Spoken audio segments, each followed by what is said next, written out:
Assalamualaikum warahmatullahi wabarakatuh. Perkenalkan saya Cindy Ayu Fitria, NIM 182. Di sini saya akan menerangkan tentang materi yang kemarin saya resume yang sudah saya kumpulkan di Google Drive. Yang pertama yaitu tentang Islam dan manajemen. Jadi dampaknya itu adalah manajemen menjadi kurang efisien dan akan bentrok antar organisasi. Nah, contohnya itu seperti misalnya ketika si pemimpin itu tidak adil, maka akan terjadi diskriminasi dalam pembagian tugas maupun wewenang seperti itu. Kemudian yang kedua itu prinsip filosofis manajemen pendidikan Islam. Dampaknya itu jatah atau beban kerja tidak sesuai, tidak merata. Contohnya itu kayak misal satu pekerjaan itu ditumpuk banyak kepada satu orang tadi karena prinsipnya itu tidak tepat gitu. Kemudian di poin selanjutnya adalah disiplin. Dampak dari orang yang tidak disiplin itu biasanya targetnya tidak tercapai.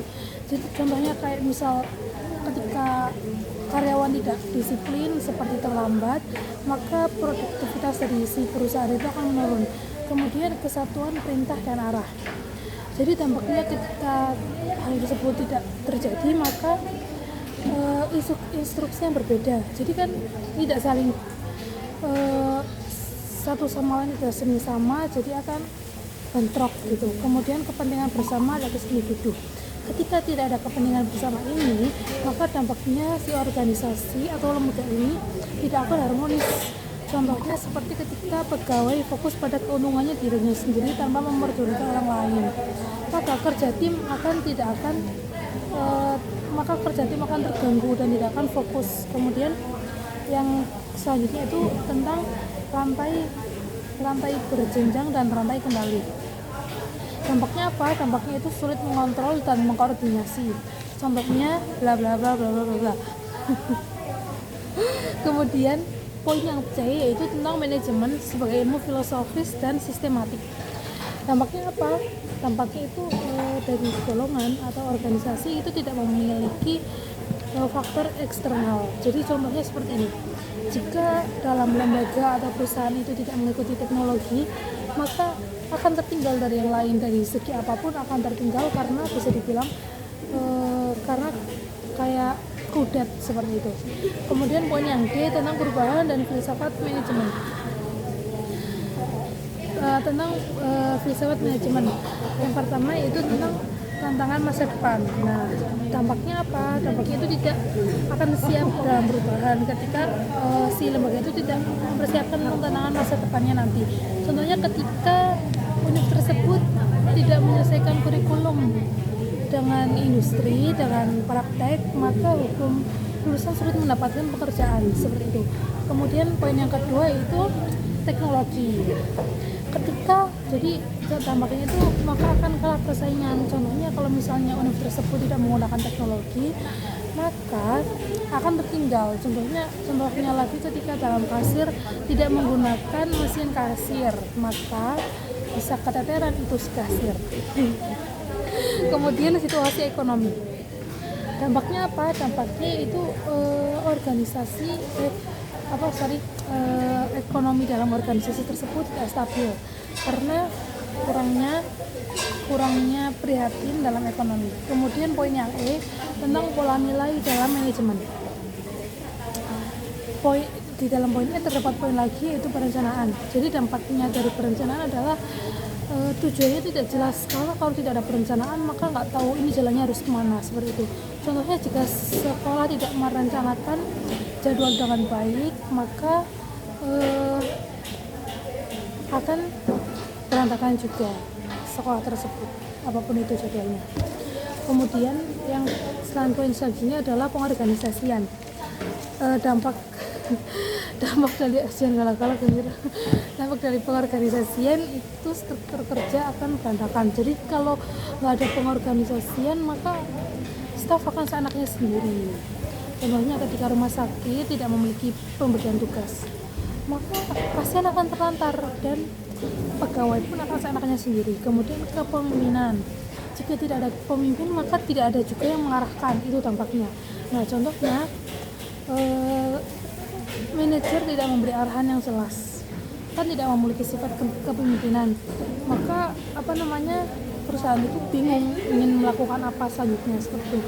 Kemudian ketika sudah ada pemimpinan juga harus ada pengawasan. Nah, dampak dari tidak ada pengawasan itu kesusahan terdeteksi, jadi sulit untuk mengevaluasi. Contohnya bagaimana? Contohnya ketika misal restoran tidak ada sistem evaluasi, maka juga tidak tahu apakah ini masakan masih layak untuk dimakan atau bagaimana.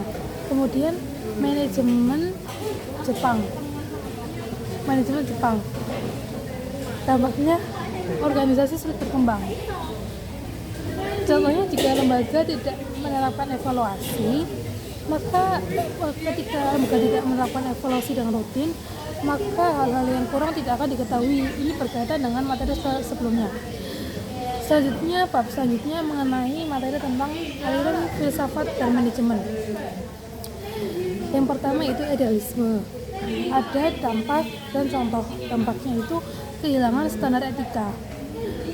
Contohnya itu kayak perusahaan itu akan fokus pada keuntungan tanpa mempertimbangkan kesejahteraan karyawan, seperti itu. Kemudian progresivisme, dampaknya itu sulit beradaptasi dalam perkembangan zaman. Dampaknya itu seperti itu. Kemudian contohnya itu perusahaan yang menggunakan sistem lama akan kalah saing. Jadi ketika tidak menggunakan sesuai dengan perkembangan zaman yang sekarang dilakukan, maka perusahaan tersebut akan tertinggal, seperti itu. Kemudian yang ketiga yaitu realisme.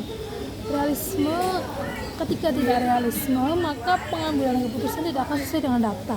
Contohnya, ketika pemimpin dalam sebuah bisnis itu mengambil keputusan, tapi berdasarkan dengan institusi saja, maka hal tersebut menyebabkan produk yang diluncurkan tidak sesuai.